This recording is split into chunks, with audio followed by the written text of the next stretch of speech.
Bila rumah siap ni satu perasaan excited satu, lega paling rasa lega sebab biasa saya selalu selalu nampak lah dalam dekat media sosial macam orang yang buat rumah selalu kena tipu.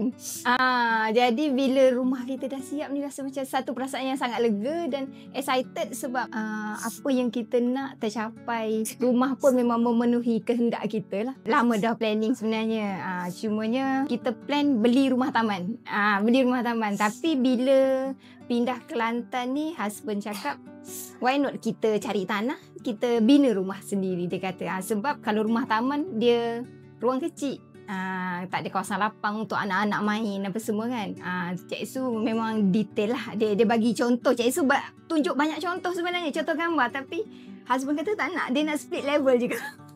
Sebab dah jatuh cinta, jatuh hati dah dengan split level ni. Dia kata memang Cik Su detail lah. Dia jelaskan lah macam ni. Tunjuk spek rumah, jenis-jenis rumah yang Zasma pernah buat. Tapi kami tetap memilih split level lah. Saya dengan husband, dia tak kisah harga mahal asal kita puas hati. Dengan kualiti kita puas hati.